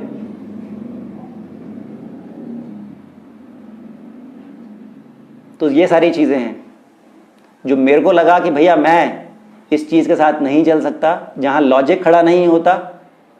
और भी कई सारी चीज़ें हैं भाई, जैसा शिक्षा चल रही है, ये कहते हैं कि जैसे शिक्षा चल रही है वैसे ही चलते रहिए। जो प्रेजेंट एजुकेशन सिस्टम जो है जैसे चल रहा है उसके अंदर अगर कुछ बदलाव होना चाहिए तो क्या बोलते हैं, right to recall education minister. Education minister तो एक है, यानी कि वो मतलब उसको वापस बुलाने का अधिकार। अरे जनता को पता है कि क्या चीज़ सही है क्या चीज़ गलत है।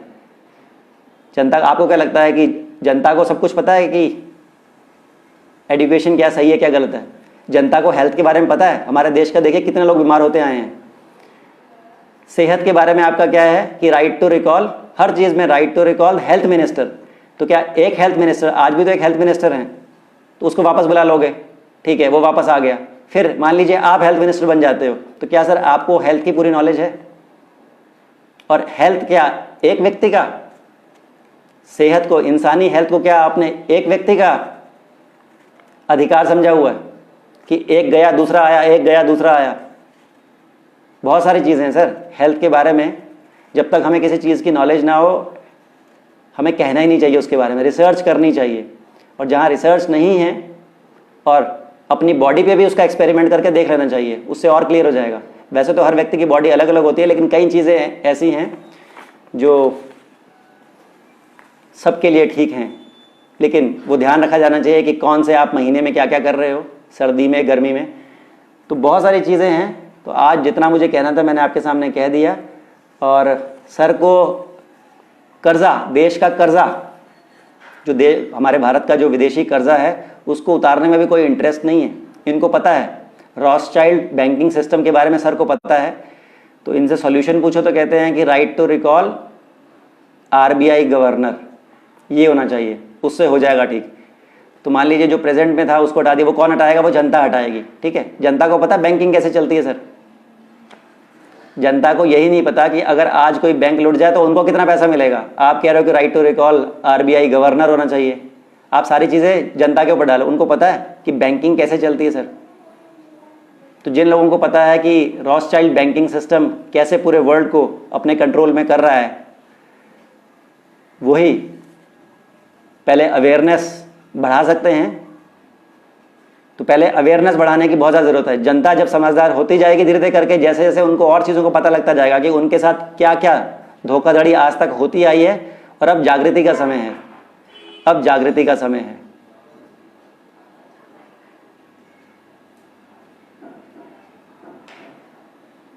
इनसे और इनकी टीम के लोगों से मैंने पूछा, बाकी मेरी कोशिश यही रहती है कि मैं अलग से किसी को टैग तो कभी करता नहीं, सारी चीज़ें सामने रहती हैं।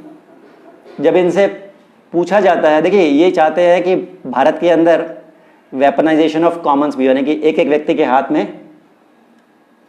हथियार, क्योंकि अमेरिका में है, क्योंकि अमेरिका में है इसलिए ये काफ़ी ज़्यादा मतलब अमेरिकन सिस्टम से बहुत ज़्यादा इन्फ्लुएंस्ड हैं। तो मैंने सर से यही पूछा, मैंने कहा चल ठीक है सर, एक एक हाथ में हथियार है, शुरुआत में ऐसे ही था, अब मैं इस चीज़ के बिल्कुल अगेंस्ट हूँ।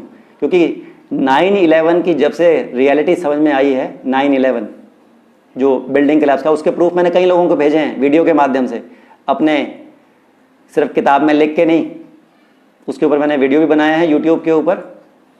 और कुछ ऐसे वीडियो हैं जिनको आप नकार ही नहीं सकते, और कुछ ऐसी चीज़ें हैं कि 2 प्लेन से 3 बिल्डिंग, चमत्कार ही हो सकता है ज़रा से।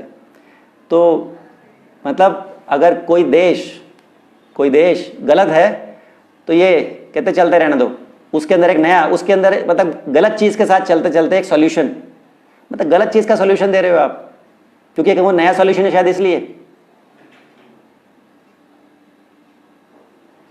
तो जैसे जैसे अगर हम किसी को एक्सपोज करते रहे ना, वो चाहे कोई भी है, चाहे वो अमेरिका है, चाहे वो इजराइल है, जो पैसा छापने वाले जितने भी लोग हैं, अगर हम उनको एक्सपोज करते जाएं तो सिस्टम अपने आप ठीक होता जाएगा। क्योंकि वहाँ के लोग भी परेशान हैं, अमेरिका के लोग भी परेशान हैं।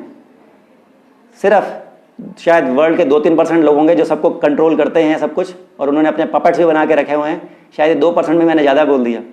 उन लोगों को गिराने की ज़रूरत है, सारे युद्ध खत्म हो जाएंगे, सारी प्रॉब्लम खत्म हो जाएगी। लेकिन सबके अपने अपने एजेंडा हैं। जब मैं इनसे पूछता हूं कि अमेरिका की तरफ अगर अमेरिका की तरह भारत को बनना चाहिए, तो आज की तारीख में अमेरिका के ऊपर $26.5 ट्रिलियन का कर्जा है, अमेरिकी सरकार के ऊपर और अमेरिका के लोगों के ऊपर। $26.5 ट्रिलियन का कर्जा है, अमेरिका डॉलर छापता है। तो कर्जा दिया किसने? अब इसका जवाब नहीं आता, क्योंकि जवाब में आ जाएगा कि रॉथस्चाइल्ड बैंकिंग सिस्टम जो है, जो प्राइवेट बैंकर्स है, उन्होंने कर्जा दे के रखा हुआ है और वो इजराइल को चलाते हैं। तो ये जवाब नहीं देते इस चीज़ का। तो अगर $26.5 ट्रिलियन का कर्जा अमेरिका के ऊपर है, तो क्या आप भारत को भी वैसे बनाना चाहते हो? कर्जा बढ़ाना चाहते हो? उतारने की तो बात नहीं कर रहे आप। फिर लॉजिक से भागे आप। फिर ये एक ही लाइन कहते हैं बार बार, जब सब कुछ प्रश्नों से तंग आ जाते हैं तो सर कहते हैं कि एक्टिविस्ट को राइट टू रिकॉल के ड्राफ्ट्स का, ज्यूरी सिस्टम का, वेपनाइजेशन ऑफ कॉमन का, यानी कि हर हाथ हथियार, और वेल्थ टैक्स का प्रचार करना चाहिए। एक लाइन है। अब मैं आपको बताता हूं 2016 की बात, फिर दोबारा से वापसी में लेके जाता हूं आपको। 2016 में मैंने सर से एक बात पूछी मैंने कि सर 2016 की बात कर रहा हूं कि सर आपको देश का प्रधानमंत्री होना चाहिए, और मैं और बाकी रिकॉलिस्ट मिलकर फेसबुक पर, ट्विटर पर, व्हाट्सएप पर एक ट्रेंड चलाते हैं, और मैंने खुद भी लिखा है, और मैं आपको अभी तो मैंने सेव नहीं किया उसको, लेकिन मैं ट्विटर पे जाके वो आपको कहीं ना कहीं से दिखा दूंगा दोबारा से। और उस पर मैं खुद लिखता था, make Rahul Mehta the PM of India. इन्होंने मुझे कहा नहीं, मत लिखो। मैंने उस पर हैशटैग डाल के क्या लिखा, make Rahul Mehta the PM of India. ये मैंने ट्विटर पे 2-3 बार लिखा है, या 1-2 बार लिखा होगा, मुझे ध्यान नहीं है कितनी बार लिखा है, लेकिन लिखा है मैंने उस पर। इन्होंने मुझे मना किया। तो मैंने कहा सर प्रॉब्लम क्या है इसके अंदर? कहते नहीं। मैंने कहा सर आपको या पवन शर्मा जी हैं, कोई तो राइट टू रिकॉल पार्टी से कोई ना व्यक्ति तो आगे आपको आगे आना ही पड़ेगा, या सिर्फ एक्टिविज्म करना फेसबुक के थ्रू ज़्यादा से ज़्यादा लोगों का? सारी ज़िंदगी लोग जो हैं सिर्फ हमारी बात तो सुनेंगे नहीं। तो जब तक हम आगे एक व्यक्ति को नहीं रखेंगे, कहते नहीं, हमारा जो है वो ड्राफ्ट पे कहानी चलती है। मैंने कहा सर ड्राफ्ट को भी तो कोई ना कोई आगे लेके आएगा ही जब इलेक्शन लड़ेंगे। तो आप ये बताइए राइट टू रिकॉल। तो इन्होंने मना कर दिया मुझे कि मत करो ऐसा। तो मैं आज भी सर से पूछता हूँ कि सर 2024 का या 2029 का या 2034 का, जब भी आपको लगता है कि राइट टू रिकॉल पार्टी से प्राइम मिनिस्टर कैंडिडेट कौन है, तो आप जो बाकी के भी लोग हैं वो क्या कहते हैं कि जब तक भारत के 1% लोग इन ड्राफ्ट का सपोर्ट नहीं करते, तब तक ये जो प्रश्न है ये गलत है, उसके बाद डिसाइड करेंगे। तो जब तक, यानी कि जब वो होगा तब बात करेंगे, जब वो नंबर अचीव हो जाएगा तब 1%। अब ये मेरे को ये समझ में नहीं आ रहा कि अपने आप को आगे लाने से क्यों डर रहे हैं, किस लिए? क्या कोई ना कोई तो होगा PM कैंडिडेट, होना चाहिए ना, हर पार्टी का है तो आपके अंदर भी होना चाहिए। वरना सिर्फ क्या एक्टिविज्म करना है फेसबुक पर रहकर, और जीतना भी नहीं है, सिर्फ प्रचार करना। सर प्रचार करने के लिए, लड़ने के लिए क्या जरूरत है? प्रचार करने के लिए, इलेक्शन लड़ने की, तो आपको लगता है कि शायद लोग आपको सीरियसली ले लेंगे कि हम वो हैं, तो आप ठीक है, अच्छा काम ही कर रहे हो सर, लेकिन उसके अलावा भी कई चीज़ें हैं। तो दुनिया में बहुत सारे ऐसे लोग हैं जो अच्छा काम कर रहे हैं, आप उनको ये मत कीजिए कि ये नॉनसेंस है, ये है, वो है। कई चीज़ें किताबों में नहीं हैं आपके, तो इसका मतलब ये नहीं कि वो एग्जिस्ट नहीं करती हैं। शायद आपको इंसान की बॉडी के अंदर चक्रों का नहीं पता कि चक्र कैसे काम करते हैं। शायद आपको पीनियल ग्लैंड का नहीं पता, थर्ड आई जो होती है वो भी नहीं पता सर आपको। तो इसका मतलब ये नहीं है कि जो लोग उस पर काम कर रहे हैं वो बेवकूफ़ हैं।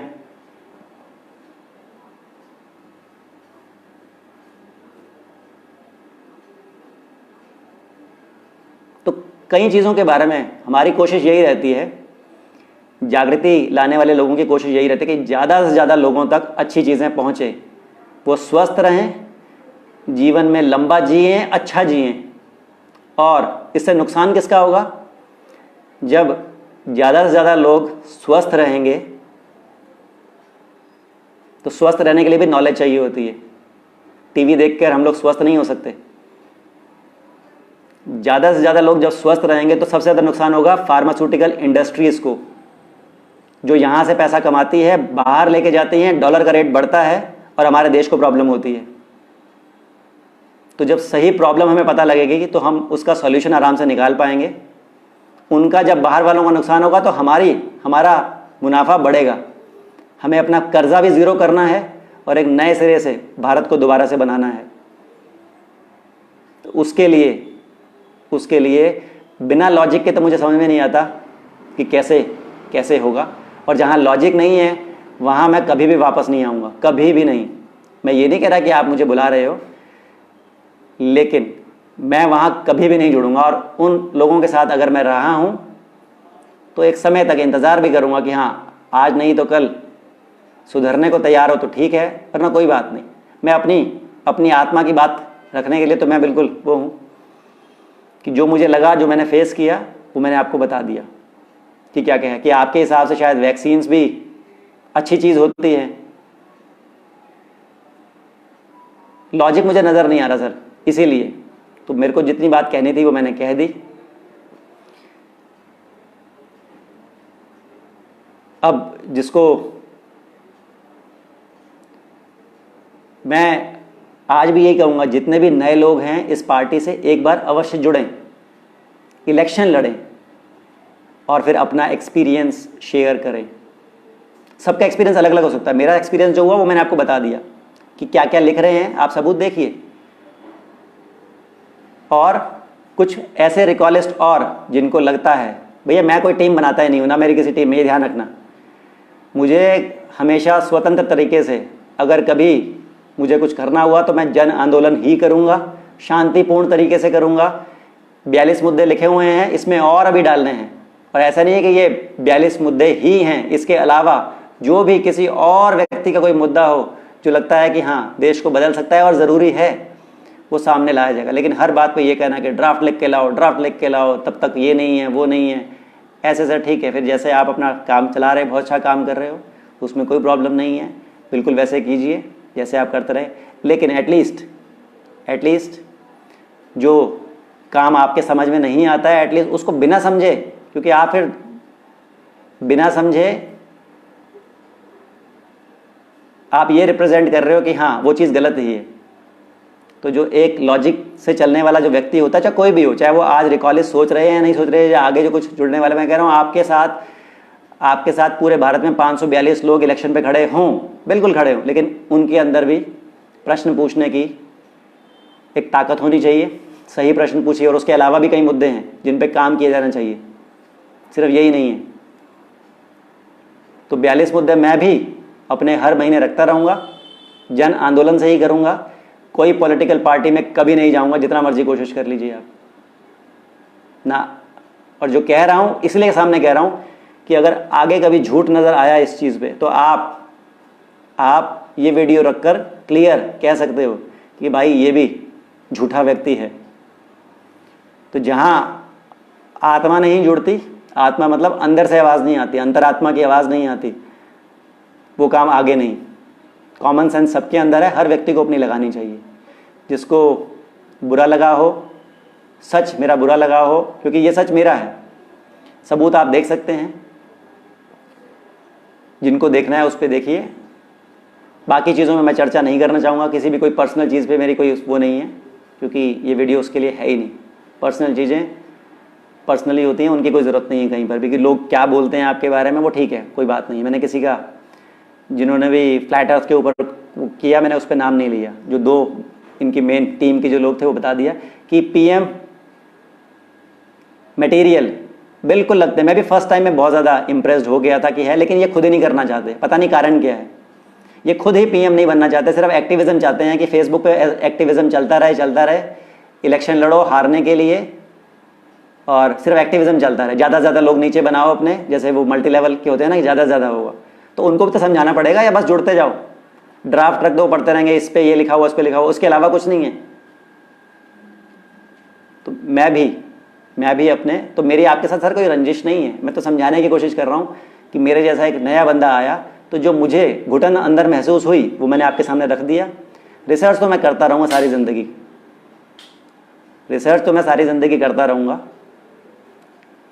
चाहे वो सेहत से संबंधित हो, चाहे वो शिक्षा से संबंधित हो, चाहे वो लॉ से संबंधित हो, चाहे वो कोर्ट के अंदर या बाहर कैसे सिस्टम को चेंज लेके आना है, वो सिस्टम हम करते रहेंगे। चाहे वो पृथ्वी से संबंधित हो कि पूरे वर्ल्ड को कैसे गुलाम बना के रखा गया है।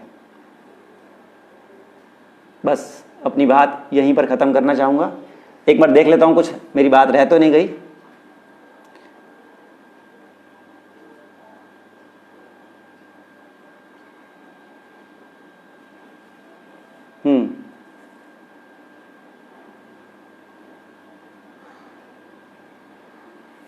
बस इतनी बात करना चाहूँगा। धन्यवाद, आपने इतनी बात सुनी, और अगर किसी को कुछ बुरा लगा हो तो जो कहना चाहते हैं कह दीजिए, उसमें उनकी बात सुन ली जाएगी, मैं भी सुन लूँगा भाई। तो राइट टू रिकॉल पार्टी को बधाई, आगे के लिए भी आप लोग जैसा काम कर रहे हैं करते रहिए। मुझे जो अंदर से घुटन महसूस हुई वो मैंने आपको बता दी कि कहाँ कहाँ दिक्कत आई, और फिर मुझे मजबूरन ये चीज़ यहाँ से छोड़ना पड़ा। तो मेरी यात्रा इनके साथ अच्छी रही, जो सबक सीखने को मिले वो भी अच्छे रहे। तो एक लाइफ है, सीखता रहूँगा आगे, और अच्छे लोग मिलते रहेंगे, बदलाव आता जाएगा, कोशिश करते जाएंगे, लेकिन अपनी जो आत्मा है उसके अगेंस्ट जाके कहीं नहीं। और जितना भी अच्छा करने की कोशिश करेंगे, लोगों के सामने पहले पक्का रखेंगे, क्योंकि बिना जागृति के मुझे तो एक व्यक्ति भी फॉलोवर चाहिए ही नहीं, एक व्यक्ति भी फॉलोवर मेरा नहीं होना चाहिए, एक व्यक्ति भी नहीं। हर व्यक्ति को लीड करना आना चाहिए, हर व्यक्ति पढ़ा लिखा होना चाहिए, उसको प्रश्न पूछना आना चाहिए, उसको कम्युनिकेट करना आना चाहिए, उसको प्रश्न पूछना चाहे वो किसी से भी पूछे। आप लोग कहते हो कि राइट टू रिकॉल पार्टी के लोग कहते हैं कि पोस्ट कार्ड भेजो, जो पोस्ट कार्ड नहीं भेजता वो ऐसा है वैसा है फलाना है। तो क्या आप पीएमओ को फ़ोन नहीं कर सकते क्या सर? कितना टाइम बच जाएगा? हर व्यक्ति जो भी चीज़ है, जो भी प्रॉब्लम है उसको, क्या पीएमओ के नंबर नहीं है, प्राइम मिनिस्टर ऑफिस के नंबर नहीं है, वो भी तो मैसेज कन्वे हो जाएगा। तो चीज़ें बहुत असर ट्रांसपेरेंसी के लिए बहुत सारे। फिर आप कहते हो रजिस्टर बनाओ, ये करो वो करो, हॉलीडेज होमवर्क मेंटेन करने का तरीका आपने बना के रखा, वो ठीक है, आपके अपने तरीके हैं। मुझे जो लगता है जहाँ मेरा टाइम वेस्ट होता है मैं क्लियर कह देता हूँ। आपको लगता है कि बहुत कंस्ट्रक्टिव काम है, ठीक है, तो तरीके और भी हैं सर। आपको तरीका बताया जाता है लेकिन आप उसको पटाख से उसको साइड लाइन कर देते हो, क्योंकि आपकी किताब में वो शायद तरीका लिखा हुआ है और आप किताब से बाहर जाना नहीं चाहते हो। तो धन्यवाद राहुल मेहता जी और जितने भी रिकॉलिस्ट हैं जिन्होंने आज तक बहुत अच्छा सिखाया है। आज तक की यात्रा मेरी आपके साथ ख़त्म होती है और मैं अपनी यात्रा पे जो जन आंदोलन की जो यात्रा है वो मैं करूँगा। आपको जो चीज़ मेरी बुरी लगी उस पर अगर कुछ कहना चाहें तो कह दीजिएगा, फ़ोन करना चाहें फ़ोन कर सकते हैं। धन्यवाद दोस्तों।